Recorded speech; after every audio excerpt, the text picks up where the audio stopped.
Hello everyone. Welcome back in this video. So today I'm going to show you a simple yet very powerful demonstration of Bernoulli's equation. But before I get started, for viewers who are coming to our channel for the first time, just a small piece of information for you that in this channel we talk about topics in physics, primarily aimed at students who are preparing for admission to undergraduate bachelor's degree programs in engineering, science, wherever physics is necessary.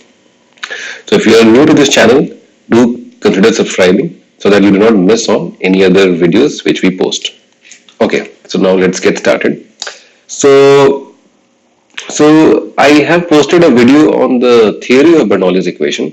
So if you haven't watched that video, I urge you to watch that video so that the basic concepts, the theoretical concepts are clear. So now let me take these two ribbon of paper. Okay. So if I take these two ribbon of paper and I hold it as I'm holding now, you can see, these two ribbon are parallel to each other. Okay. Now, let's say if I blow air between these two ribbon of paper, what do you think will happen?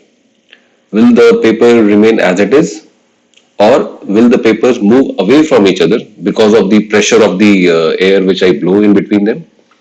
So what do you think will happen? Give it a thought. So let's try to see what happens.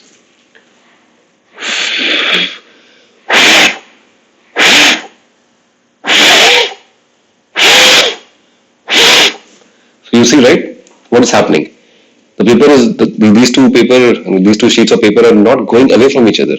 Neither are they staying still. They are coming closer to each other, right? I think this is non-intuitive because many of us would believe that if we blow air between them, because of the pressure of the air, these two paper will move away from each other. But actually, they move closer to each other. So why it happens? So it happens because of Bernoulli's equation, Bernoulli's theorem. So let's apply Bernoulli's theorem in this simple case and let's understand. So what is Bernoulli's equation? So Bernoulli's equation of theorem is what? It says that for an incompressible and non-viscous fluid, the sum of pressure plus half rho v square, where v is the velocity and rho is the density of the fluid, plus rho gh, where rho is again the density, g is acceleration due to gravity, and h is the point in the fluid which is under consideration. So h is the height of the point of the fluid which is under consideration. So p plus half rho v square plus rho gh is constant. Okay. Now let's apply this equation within so between these two ribbons and outside outside the ribbon. So let's choose a point, let's say in between the ribbon, okay, and let's choose a corresponding point outside the ribbon, and let's say both these points are at the same height from the ground. Okay, so let's consider these 2 points between the ribbon and one outside the ribbon, and let's apply Bernoulli's equation. So if we apply Bernoulli's equation on these 2 points, so what will happen? For the point which is inside the ribbon, let's say the pressure is P inside, P in. So P in plus half rho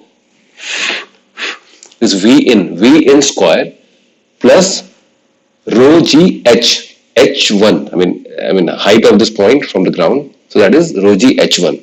This will be equal to P out, so the pressure outside, plus half rho V outside square plus rho G H2. And since we have considered these 2 points such that their height from the ground is the same, so H1 and H2 will be equal to each other. So they will cancel each other. Okay.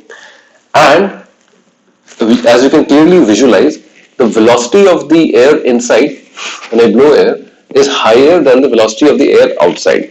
Okay. So V in is greater than V out.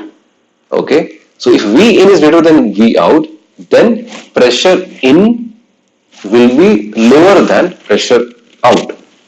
If the Bernoulli's equation, that P plus half rho V square plus rho GH, should be is will remain constant. So if that equation will remain constant, then P in will be less than P out, and because outside pressure will be more, so the outside air will press this these two ribbon closer to each other, and because of which they will come closer to each other.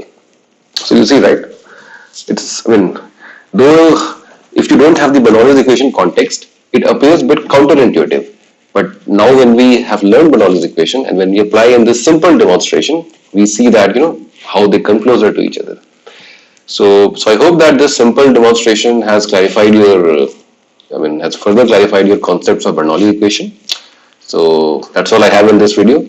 So we'll meet in the next video with another interesting topic. So thank you. Thanks for watching.